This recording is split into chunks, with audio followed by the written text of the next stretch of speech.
Hello everyone, welcome to W cube tech. Myself Deep और हम लोग पढ़ रहे हैं पाइथन प्रोग्रामिंग। तो फ्रेंड्स, आज के इस टॉपिक के अंदर हम लोग बात करेंगे इस वीडियो के अंदर लिस्ट। तो लिस्ट पढ़ने से पहले मैं थोड़ा सा रिवाइज कर देता हूँ कि एक्चुअली में लिस्ट हम लोग पढ़ रहे हैं तो क्यों पढ़ रहे हैं और एक्चुअली में क्या है। ओके, तो इसके लिए चलते हैं हम लोग व्हाइट बोर्ड के ऊपर। नाउ हमने बात करी थी डेटा टाइप की। डेटा टाइप किसी भी प्रोग्रामिंग लैंग्वेज का वो पार्ट है जो डेटा को स्टोर करने के लिए रेस्पॉन्सिबल होता है।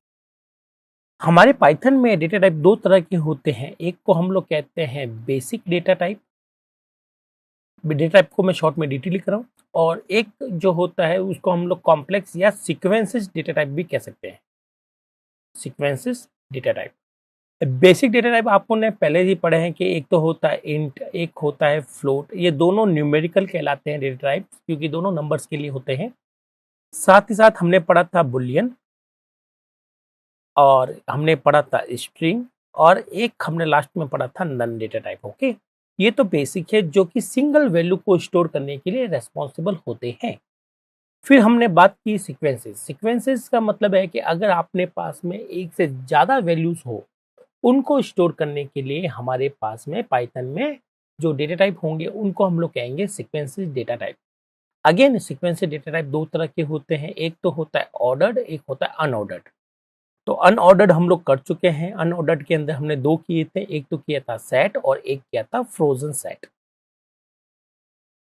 ओके दोस्तों, फिर ऑर्डर्ड के अंदर हमने बात की थी कि ऑर्डर्ड के अंदर हमने टपल पढ़ चुके हैं और स्ट्रिंग पढ़ चुके हैं, और इसके बाद में जो आता है वो है लिस्ट, और इसके बाद में आता है डिक्शनरी। तो आज हम लोग बात करेंगे लिस्ट डेटा टाइप की या लिस्ट सीक्वेंस डेटा टाइप की। तो लिस्ट सीक्वेंस डेटा टाइप बिल्कुल वैसे ही होता है जैसे कि हमारे पास में टपल होते हैं। तो आप कहेंगे सर, जब हमारे पास टपल अवेलेबल है तो फिर हमें लिस्ट की जरूरत क्यों है? पहला क्वेश्चन तो ये होता है। तो दोस्तों, स्ट्रिंग और लिस्ट और टपल, ये दो तीनों ही आपस में मिलते जुलते कॉन्सेप्ट है। हम अभी तक स्ट्रिंग पढ़ चुके हैं और टपल पढ़ चुके हैं, और दोनों के अंदर एक छोटी छोटी सी एक कमियां रह जाती है, कुछ कमियां हमें महसूस होती है। उनको दूर करने के लिए लिस्ट का यूज किया जाता है। ओके, अगर आप अदर लैंग्वेज से फैमिलियर है जैसे कि सी, सीपीपी, जावा, तो वहां पर एक कॉन्सेप्ट होता है जिसको हम लोग कहते हैं एरे, जो कि होता है सेट ऑफ सिमिलर ऑब्जेक्ट्स। तो एरे का जो कॉन्सेप्ट है पाइथन के अंदर लिस्ट के थ्रू ही बनाया जाता है, टपल के थ्रू और स्ट्रिंग के थ्रू नहीं बन पाता वो कॉन्सेप्ट। अब आप सोच रहे होंगे सर ऐसा क्यों? तो पहले तो देखते हैं कि लिस्ट और टपल में ऐसे क्या कमी थी जिस वजह से, सॉरी, टप्पल और स्ट्रिंग में से क्या कमी थी जिस वजह से लिस्ट को इंट्रोड्यूस किया गया। तो चलते हैं और हम लोग डिस्कस करते हैं कि सर स्ट्रिंग की सबसे बड़ा इशू क्या है। ठीक है, तो हम लोग अभी इशू की बात कर रहे हैं कि स्ट्रिंग में केवल और केवल जो कलेक्शन होता है, जो सेट होता है, वो होता है किसका? करेक्टर का। तो ये स्ट्रिंग क्या है? सेट ऑफ करेक्टर, मतलब सिंगल एलिमेंट, सिंगल करेक्टर, चाहे वो करेक्टर आपका अल्फाबेट हो, नंबर हो या सिंबल हो, इन्हीं का जो कलेक्शन है वो कहलाता है स्ट्रिंग। स्ट्रिंग के अंदर जनरली हम लोग नंबर नहीं लिख पाते हैं, जनरली हम लोग दूसरे ऑब्जेक्ट नहीं लिख पाते, और ना ही स्ट्रिंग के अंदर स्ट्रिंग पॉसिबल होती है। जैसे कि हमने एग्जांपल देते हैं कि हेलो एक स्ट्रिंग है, तो ये एक्चुअली में जो हेलो है, ये HELLO इन 5 अल्फाबेट का कलेक्शन है। कई बार हमें फील होता है कि हमें यहाँ पर कुछ नंबर्स चाहिए, जैसे कि हम लोग लिखते हैं 23। तो अगर हम लोग 23 एज अ स्ट्रिंग लिखते हैं तो ये 23 ना बनकर ये बन जाएगा 2 और 3। ओके, तो यहाँ पर सबसे बड़ा जो इश्यू होता है स्ट्रिंग के साथ में, जो फील होता है, वो होता है कि स्ट्रिंग केवल और केवल करेक्टर को ही सपोर्ट करता है और किसी तरह के डाटा को ये अलाउ नहीं करता। तो ये स्ट्रिंग, इसी वजह से स्ट्रिंग कई जगह हम लोग स्ट्रिंग को काम में ले नहीं पाएंगे, और स्पेशली जहाँ पर भी न्यूमेरिकल इश्यूज होते हैं, न्यूमेरिकल प्रॉब्लम्स आएगी, वहाँ पर स्ट्रिंग काम की नहीं है। चलिए अब बात करते हैं टपल की। तो दोस्तों, टपल जो होता है, टपल हम लोग राउंड ब्रैकेट से बनाते हैं, और इसमें हम लोग किसी भी टाइप का ऑब्जेक्ट लिख सकते हैं, चाहे वो हमारा नंबर हो, चाहे वो हमारा इंटीजर या फ्लोट नंबर हो, चाहे वो हमारी स्ट्रिंग हो, किसी भी तरह का यहाँ पर लिखा जा सकता है ऑब्जेक्ट का कलेक्शन। तो टपल क्या है? वो एक कलेक्शन है किसी भी तरह के ऑब्जेक्ट का। लेकिन टपल का जो इश्यू हमें मिलता है यहाँ पर वो ये है कि टपल क्या है? इम्यूटेबल होता है। क्या होता है? इम्यूटेबल होता है। इसका मतलब ये हुआ कि दोस्तों टपल के अंदर नए एलिमेंट को ऐड करना, टपल को एक्सपांड करना, टपल को रिड्यूस करना या टपल में से किसी एलिमेंट को रिमूव करना, ये सारे ऑपरेशंस पॉसिबल नहीं हो पाते। तो टपल का अगर देखा जाए तो मेजरली यूज टपल का केवल और केवल कांस्टेंट को डिक्लेयर करने के लिए होता है। अब बात करते हैं कि टपल का ये जो इश्यू है इम्यूटेबिलिटी का, अगर इसको हम लोग म्यूटेबल बना दें तो ये बन जाएगी लिस्ट। इसका मतलब है लिस्ट और tuple both are very very similar. सिर्फ एक ही कॉन्सेप्ट इन दोनों को एक दूसरे से डिफरेंस करता है, वो है म्यूटेबिलिटी का। तो लिस्ट जो होती है वो म्यूटेबल होती है। इसका मतलब ये हुआ कि लिस्ट के अंदर आप नए एलिमेंट जब आपको रिक्वायरमेंट हो तब आप ऐड कर सकते हैं, लिस्ट को आप एक्सपांड कर सकते हैं, लिस्ट को आप रिड्यूस कर सकते हैं, कोई भी एलिमेंट को आप चेंज कर सकते हैं, रिमूव कर सकते हैं। ये सारे ऑपरेशन आप लिस्ट के साथ अप्लाई कर सकते हैं जो कि टपल के साथ एप्लीकेबल नहीं होते। तो यही दो रीजन थे स्ट्रिंग के और टपल के जिस वजह से हमें लिस्ट की रिक्वायरमेंट लगती है पाइथन के अंदर। अब लिस्ट को आप एज ए एरे देखेंगे अगर अदर लैंग्वेजेस की तरह, तो भी कोई अलग बात नहीं है। ये बिल्कुल एरे जैसा ही होता है, कोई डिफरेंस नहीं है। आप ये समझ लीजिए जैसे सी में एरे होता है, सीपीपी और जावा में एरे होता है, उसी तरह से पाइथन में जो एरे होता है उसको हम लोग कहते हैं लिस्ट। लेकिन पाइथन की जो लिस्ट है वो अदर लैंग्वेजेस के जो कॉन्सेप्ट है एरे, उनसे काफ़ी बेटर है। बेटर कैसे? क्योंकि अदर लैंग्वेजेस के अंदर जितने भी हम लोग एरे की बात करते हैं सी सी पी पी जावा के अंदर, तो एरे जो होता है वो होता है सेट ऑफ होमोजीनियस एलिमेंट। मतलब एरे के अंदर सारे एलिमेंट एक जैसे होना जरूरी है, अगर मैं सी सी पी पी और जावा की बात करूँ तो। लेकिन पाइथन में लिस्ट में ऐसा कोई भी रूल नहीं है। पाइथन ये कहता है कि सारे एलिमेंट सिमिलर भी हो सकते हैं और डिसिमिलर भी हो सकते हैं। उनको एक्सेस करने का तरीका, उनको चलाने का तरीका आप बिल्कुल एरे जैसे यूज कर सकते हैं या टपल जैसा यूज कर सकते हैं।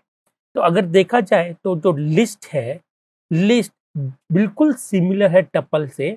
बस जो डिफरेंस ये है वो ये है कि लिस्ट म्यूटेबल होती है और टपल इम्यूटेबल होते हैं। तो आई होप आपको ये समझ में आया होगा कि टपल और स्ट्रिंग की कुछ कमी के कारण हम लोगों को पाइथन के अंदर लिस्ट प्रोवाइड की गई है, जिसके थ्रू हम लोग बेटर प्रोग्रामिंग या बेटर न्यूमेरिकल प्रॉब्लम्स अगर हम लोग बात करें स्पेशली, तो उसको सॉल्व करना काफ़ी ईजी हो जाता है। अब देखते हैं ये लिस्ट है क्या। ओके, लिस्ट में क्या क्या प्रॉपर्टीज होती है, उनको किस तरह से ड्रॉ किया जाता है, मेमोरी में किस तरह से बनती है। अगर ये आपको पता चल जाए तो आप एक बेहतर प्रोग्राम लिख पाएंगे। चलते हैं हम अपनी पीपीटी के अंदर और यहाँ बात करते हैं लिस्ट की। तो लिस्ट क्या है? तो पाइथन के अंदर सबसे जो इम्पोर्टेंट कॉन्सेप्ट है लिस्ट का, वो ये कहता है कि भाई पाइथन के अंदर जो लिस्ट है वो एक फ्लेक्सिबल, मतलब ये म्यूटेबल फॉर्म में चलती रहती है और ये ऑर्डर्ड कलेक्शन है ऑब्जेक्ट टाइप का। मतलब किसी भी तरह के ऑब्जेक्ट हमारे लिस्ट में आ सकते हैं।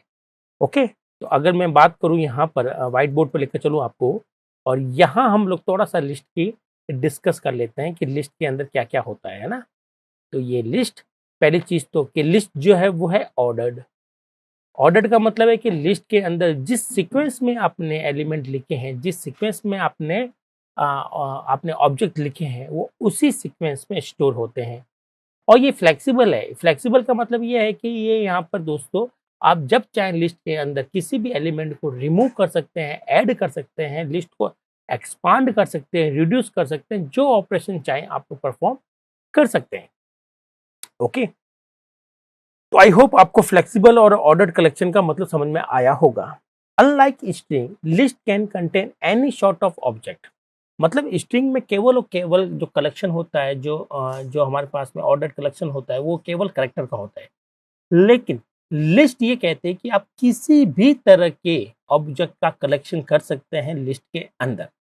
अब लिस्ट के अंदर आप नंबर भी ले सकते हैं, स्ट्रिंग भी ले सकते हैं, इवन आप लिस्ट के अंदर दोबारा लिस्ट, मतलब नेस्टेड वाला कॉन्सेप्ट भी यहाँ एप्लीकेबल बिल्कुल है। ओके, अब हमारे पास जो लिस्ट है आप इसको चेंज कर सकते हैं। ओके, आप यहाँ पर इंडेक्सिंग और स्लाइसिंग जैसे कॉन्सेप्ट का यूज कर सकते हैं। इसके साथ में लिस्ट आपको बहुत सारे मेथड भी देती है, जिसके थ्रू आप लिस्ट को एक्सपांड कर सकते हैं, उसमें नए एलिमेंट को अपेंड कर सकते हैं, उसको क्लियर कर सकते हैं, उसको डिलीट कर सकते हैं, और अदर ऑपरेशन भी आप स्ट्रिंग लिस्ट पर अप्लाई कर सकते हैं। तो आई होप लिस्ट की जो सबसे बड़ा एडवांटेज है वो है म्यूटेबिलिटी। और अगर इसी म्यूटेबिलिटी को हम लोग हटा दें तो लिस्ट बिल्कुल एग्जैक्टली सेम हो जाएगी टपल से। तो आई होप आपको अगर टपल आपने पहले भी कर चुके हैं, अगर आपने टपल पर काम किया है, तो जितने भी कॉन्सेप्ट आपने टपल के साथ में अप्लाई किए हैं, वो सब के सब लिस्ट के साथ भी एप्लीकेबल होंगे। इवन लिस्ट आपको और ज़्यादा मेथड या और ज़्यादा फ्लेक्सिबिलिटी देता है, किससे? टपल की कंपैरिजन में। चलिए, अब हम लोग कुछ लिस्ट की प्रॉपर्टीज की बात कर लेते हैं कि लिस्ट में सब बेसिक प्रॉपर्टीज क्या होती है, इनको एक बार हम लोग समझ लेते हैं। तो पहली बात तो ये है कि टपल को हम लोग राउंड ब्रैकेट से बनाते हैं और स्ट्रिंग को हम लोग सिंगल कोट्स या डबल कोट्स से बनाते हैं। वहीं सेट को या फ्रोजन सेट को हम लोग कर्ली ब्रेसेस से बनाते हैं। अगर मैं बात करूं लिस्ट की, तो लिस्ट जो है वो स्क्वायर ब्रैकेट से बनाए जाते हैं। इसका मतलब लिस्ट बनाने के लिए आपको इस तरह के ब्रैकेट का यूज करना पड़ेगा और इसके अंदर आप जितने चाहें उतने और जिस तरह का ऑब्जेक्ट चाहे वो ऑब्जेक्ट आप लोग यहाँ पर मेंशन कर सकते हैं एज योर रिक्वायरमेंट। नाउ, अब सेकंड प्रॉपर्टी ये कहता है कि जो लिस्ट के अंदर जितने भी एलिमेंट या जितने भी ऑब्जेक्ट हम लोग लिख रहे हैं, वो सारे ऑब्जेक्ट क्या रहेंगे? ऑर्डर्ड कलेक्शन में रहेंगे। इसका मतलब लिस्ट के अंदर जितने भी एलिमेंट स्टोर होते हैं, वो सब के सब फिक्स पोजीशन पर जाते हैं। चलिए, एक एग्जांपल के थ्रू हम लोग उसको समझते हैं और इसका एक मेमोरी डायग्राम को भी देख लेते हैं। तो इसके लिए मैं आपको लेके जाऊंगा व्हाइट बोर्ड पर और यहाँ हम लोग बात करेंगे कि मान लीजिए हमारे पास में कोई लिस्ट इस तरह से गिवन है, जिसको मैं स्क्वायर ब्रैकेट से बनाता हूँ और उसको रेफरेंस मैंने दिया है एल।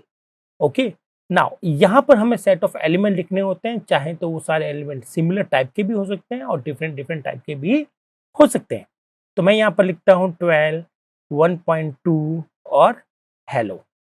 मैं यहाँ पर 3 एलिमेंट लिख रहा हूँ, तीनों ही डिफरेंट डिफरेंट काइंड के हैं। तो ये लिस्ट अलाउ करता है कि सारे एलिमेंट सिमिलर भी है और डिसिमिलर, दोनों ही पॉसिबिलिटी यहाँ पर वैलिड है।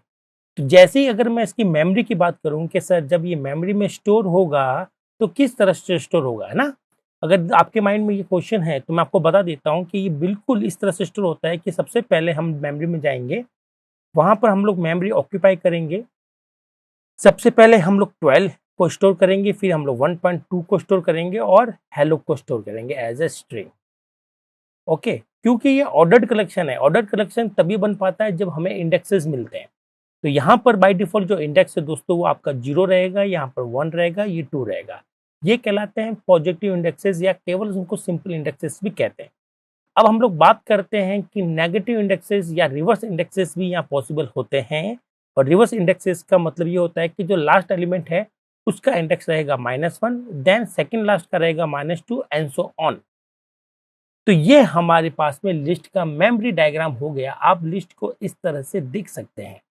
तो दोस्तों, टपल हो चाहे लिस्ट हो, दोनों ही के दोनों ऑर्डर करेक्शन रहते हैं। इसका मतलब जिस सीक्वेंस में आपने एलिमेंट को रखे हैं उसी सीक्वेंस में ये एलिमेंट स्टोर होते हैं। जबकि ये कॉन्सेप्ट हमारे पास में फ्रोजन सेट या सेट में नहीं होता। इसीलिए उसको दोनों को ही कॉन्सेप्ट को हम लोग अलग रखते हैं और अलग से ही हम लोग इनको पढ़ते हैं। तो अगर मैं बात करूं सीक्वेंसेस की, तो जैसे मैंने आपको पढ़ाया था कि सीक्वेंसेस 2 तरह की होती है, ऑर्डर्ड सीक्वेंसेस और अनऑर्डर्ड सीक्वेंसेस। तो ऑर्डर्ड सीक्वेंसेस के अंदर आपको हमेशा और हमेशा इंडेक्सेस मिल जाते हैं और इंडेक्सेस पोजीशन बताता है कि आपका एलिमेंट किस पोजीशन पर रखा हुआ है, ताकि आप लोग इंडेक्सेस या स्लाइसिंग के थ्रू इन ऑब्जेक्ट को एक्सेस कर सके। ओके, चलते। तो आई होप आपको ये सेकंड प्रॉपर्टी भी क्लियर हुई होगी। नाउ, अब हम लोग बात करें, क्योंकि ये ऑर्डर्ड कलेक्शन है तो हमें यहाँ पे इंडेक्सेस मिलते हैं। इंडेक्सेस की वजह से हम लोग इसको इंडेक्सिंग या जिसको हम लोग कहते हैं ऑफसेट इंडेक्सिंग के थ्रू भी एक्सेस कर सकते हैं। जैसे कि अगर मैं अपने प्रोग्राम में जाकर यहाँ लिखता हूँ L1, तो L1 जो है दोस्तों, वो आपका इस एलिमेंट को डिनोट कर रहा है, 1.2 वाले एलिमेंट को। तो इस तरह से आप यहाँ पर इंडेक्सिंग कर सकते हैं और चाहे तो आप लोग स्लाइसिंग भी कर सकते हैं। स्लाइसिंग के लिए हमें जनरली कॉलन का सहारा लेते हैं स्क्वायर ब्रैकेट के अंदर और यहाँ पर हम लोग उसका स्टार्टिंग इंडेक्स और एंडिंग इंडेक्स देते हैं। ओके, तो इसका मतलब है कि हमें 1 से लेकर 2 तक चलना है। ओके, क्योंकि ये जो लास्ट वाला इंडेक्स होता है ये रहता है एक्सक्लूड।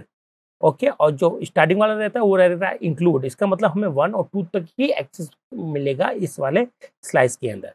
तो स्लाइस का मतलब है कि हमें पूरी लिस्ट पर ना काम कर कर लिस्ट के किसी छोटे से पोर्शन पर अगर काम करना पड़े तो स्लाइसिंग बहुत ही बेटर है। और वहीं अगर हमें लिस्ट के एक आइटम, पर्टिकुलर आइटम पर वर्क करना है, तो उस केस में इंडेक्सिंग बहुत ही इंपॉर्टेंट कॉन्सेप्ट बन जाता है। तो आई होप आपने अगर टपल के साथ में ये दोनों ही कॉन्सेप्ट देखे हैं तो आपको आइडिया होगा कि किस तरह से काम करते हैं। चलते हैं नेक्स्ट प्रॉपर्टी की तरफ और हम लोग बात करते हैं म्यूटेबिलिटी। मतलब लिस्ट जो है वो म्यूटेबल है। इसका मतलब ये हुआ कि दोस्तों जरूरत पड़ने पर आप लिस्ट के अंदर कुछ नए एलिमेंट ऐड कर सकते हैं without changing the position of the list in the memory. इसका मतलब ये है कि मान लेते हैं कि मेमोरी के अंदर ये जो लिस्ट है ये 100 वाली लोकेशन से शुरू हो रही है, ठीक है, जिसमें 3 एलिमेंट थे। और जैसे ही आप एक नया एलिमेंट ऐड करते हैं तो ये लिस्ट उसी पोजीशन पर रहेगी। मतलब आपको मेमोरी से उस लिस्ट को हटाने की जरूरत नहीं है, उस लिस्ट को आप एक्सपांड कर सकते हैं इजीली। तो आप चाहें तो यहाँ पर एक नया एलिमेंट और ऐड कर सकते हैं। इसके ऐड करने के लिए आपके पास 2 या 3 तरीके हो सकते हैं, जो कि हम लोग फ्यूचर के अंदर लिस्ट ऑपरेशन के नाम से इस टॉपिक को पढ़ेंगे, जहां पर मैं किसी भी बनी बनाई लिस्ट के अंदर कुछ एलिमेंट को ऐड करूंगा। अब चाहूँ तो मैं सिंगल एलिमेंट ऐड करूँ, चाहे मल्टीपल एलिमेंट करूँ। कहने का मतलब ये है कि लिस्ट में से आप जब चाहें किसी भी एलिमेंट को ऐड कर सकते हैं और जब चाहें किसी भी पर्टिकुलर एलिमेंट को हटा सकते हैं या फिर नंबर ऑफ एलिमेंट को हटा सकते हैं। तो ये जो कॉन्सेप्ट होता है लिस्ट का, यही कहलाता है म्यूटेबिलिटी का कॉन्सेप्ट। आई होप अगर आपको म्यूटेबिलिटी का कॉन्सेप्ट क्लियर है तो इसका मतलब है कि आप लोग इजीली या फिर मोस्ट ऑफ द टाइम जब भी न्यूमेरिकल प्रॉब्लम्स आती है जहां आपको एरे की रिक्वायरमेंट लगती है, वहां आप लोग लिस्ट बनाकर आप अपना काम इजीली कर पाएंगे। ओके, चलिए अब बात करते हैं कि ये जो है वो वेरिएबल लेंथ है। मतलब स्ट्रिंग और टपल की बात करें तो इनकी साइजेस फिक्स होती है। मेमोरी में एक बार कोई स्ट्रिंग बन गई तो उसके बाद में ना तो आप इसको एक्सपांड कर पाएंगे, ना ही आप इसको रिड्यूस कर पाएंगे। उसी तरह से आप टपल की अगर बात करें तो टपल को ना तो हम लोग एक्सपांड कर सकते हैं, ना ही रिड्यूस कर सकते हैं। लेकिन जो लिस्ट है उसकी जो लेंथ होती है वो होती है वेरिएबल लेंथ। इसका मतलब आप जब चाहें अपने स्ट्रिंग के अंदर लिस्ट के अंदर कुछ नए एलिमेंट ऐड कर सकते हैं और कुछ एलिमेंट को हटाकर हमारी लिस्ट को रिड्यूस भी कर सकते हैं। नाउ अब ये कह रहा है कि ये हेट्रोजीनियस है। इसका मतलब जरूरी नहीं है कि लिस्ट के अंदर सारे एलिमेंट सिमिलर हो। जैसे कि मैंने यहाँ आपके लिए लिस्ट जो बताई है इसमें सारे एलिमेंट डिफरेंट डिफरेंट काइंड के हैं। कुछ यहाँ पर इंटीजर लिए हैं, कुछ मैंने फ्लोट लिए हैं और कुछ मैंने स्ट्रिंग ली है। अब जो नया एलिमेंट ऐड होगा तो कोई भी जरूरत नहीं है।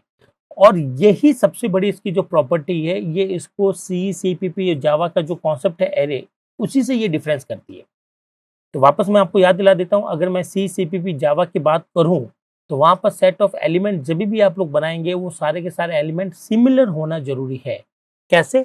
चलिए यहाँ पर मैं आपको थोड़ा सा समझाना चाहूँगा कि मेरे पास यहाँ पर C++ या जावा जो हमारी नेटिव प्रोग्रामिंग लैंग्वेज है उनकी मैं बात कर रहा हूँ, उसमें जो सेट ऑफ एलिमेंट का कॉन्सेप्ट है उसको हम लोग कहते हैं एरे। और एरे क्या है? Array is a set of homogeneous element. मतलब जब आप एरे बनाते हैं, ओके, तो सारे के सारे एलिमेंट सिमिलर होने चाहिए। जैसे एक इंटीजर है तो सारे के सारे इंटीजर होना जरूरी है। ये हमारा एरे A1 है। ये एरे A2 जिसके अंदर एक भी एलिमेंट हमारा अगर फ्लोटिंग का है तो सारे एलिमेंट आपके क्या होने चाहिए? फ्लोटिंग के ही होने चाहिए, कुछ इस तरह से। लेकिन वहीं अगर मैं पाइथन की बात करूं दोस्तों, तो पाइथन ये कहता है कि अगर आप लोग एरे के सिमिलर कॉन्सेप्ट को ढूंढ रहे हैं पाइथन में तो उसका नाम होगा लिस्ट।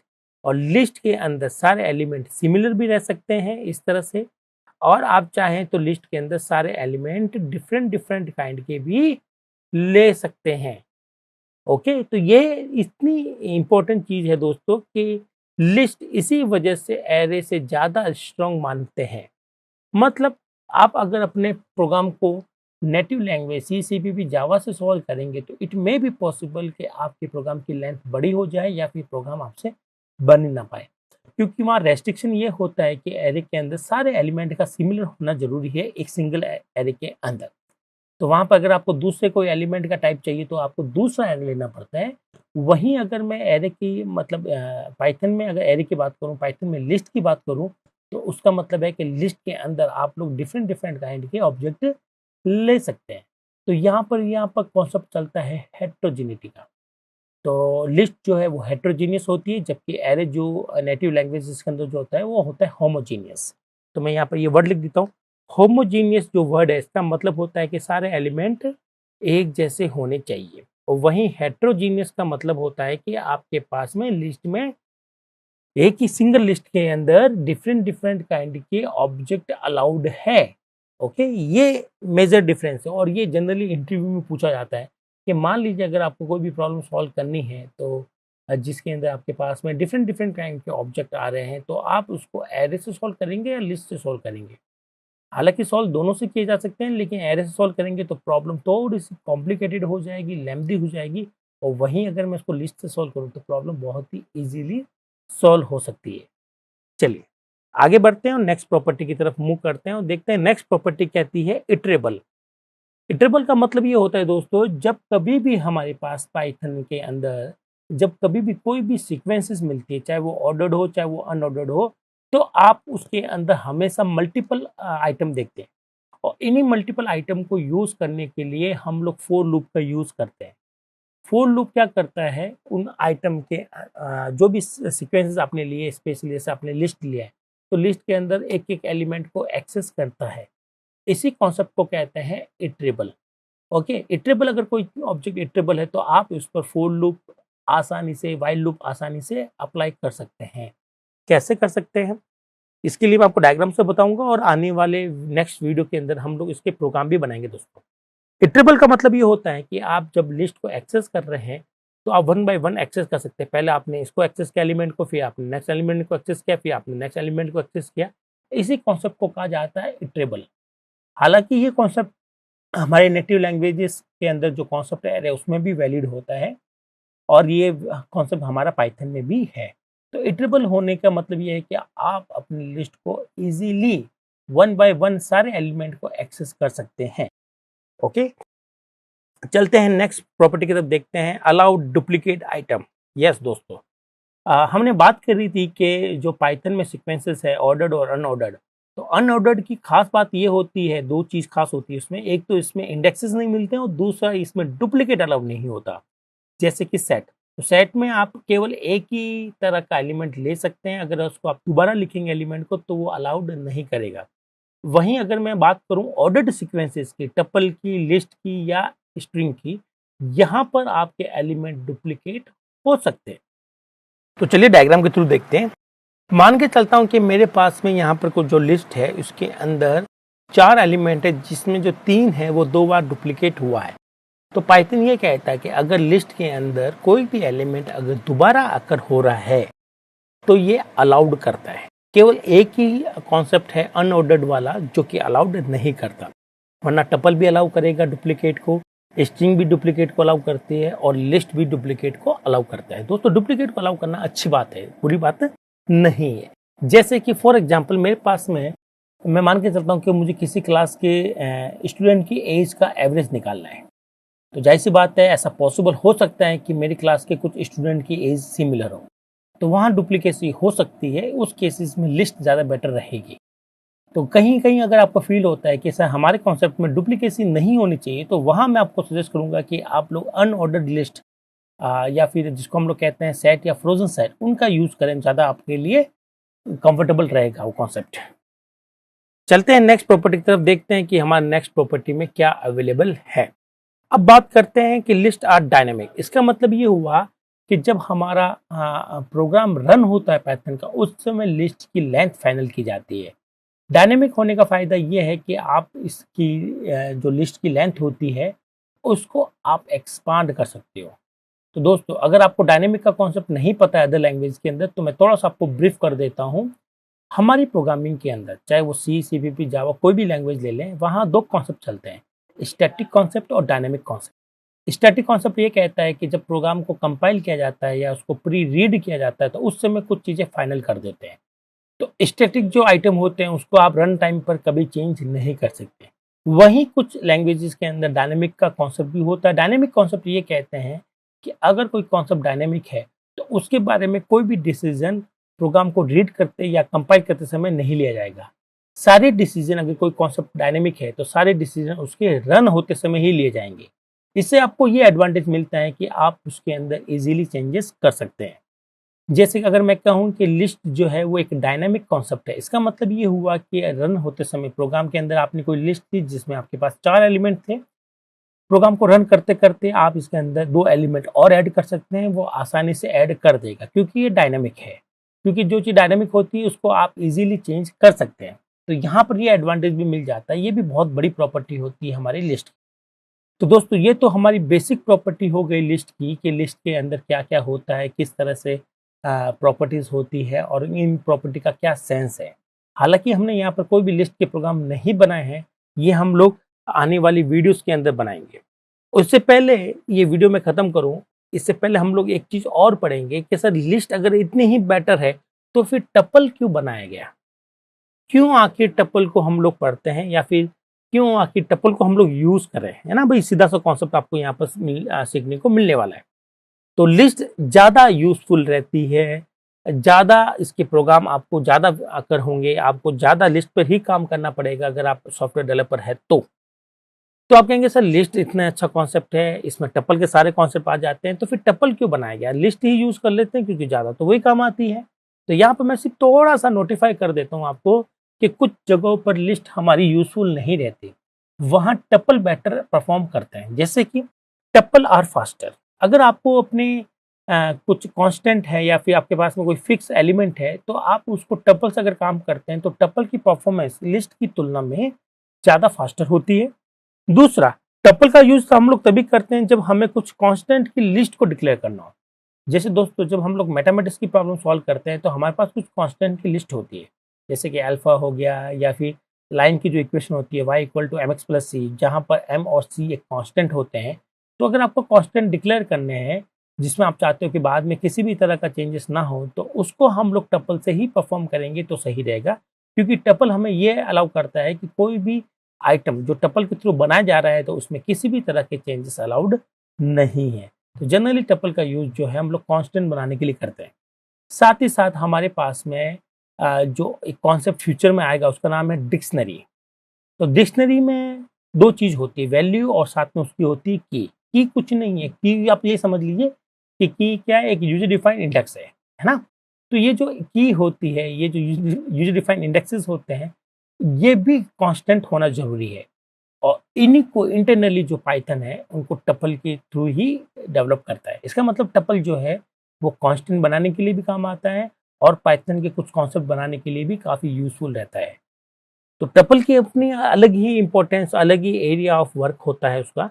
लेकिन लिस्ट जो है, लिस्ट वो बहुत ही फ्लेक्सिबल है। आपको मोस्ट प्रोबेबली सारी की सारी जो प्रॉब्लम्स है आपको लिस्ट के सारे सॉल्व करने को मिलेगी। तो आप इसको लिस्ट के साथ में सॉल्व कीजिएगा, आपका काम आसानी से हो जाएगा। मैंने सिर्फ यहाँ पर नोटिफाई ये किया गया कि टपल की लिस्ट आने पर टपल की इंपॉर्टेंस खत्म नहीं होती, ये आप ध्यान रखिएगा, ठीक है? तो इस वीडियो में केवल हम लोग इतनी ही बात करेंगे। आने वाली वीडियो में हम लोग बात करेंगे कि सर अगर हमारे पास में लिस्ट है तो लिस्ट को कैसे क्रिएट करें, लिस्ट में एलिमेंट कैसे ऐड करें। मतलब कहने का ये है कि लिस्ट पर क्या क्या बेसिक ऑपरेशन अलाउड है, वो क्या क्या करते हैं और किस तरह से लिस्ट को बनाया जाता है, ये चर्चा हम लोग नेक्स्ट वीडियो में करने वाले हैं। तो इस वीडियो में इतना ही। जल्दी मैं आपसे दोबारा मिलता हूँ नेक्स्ट वीडियो में, तब तक के लिए थैंक यू।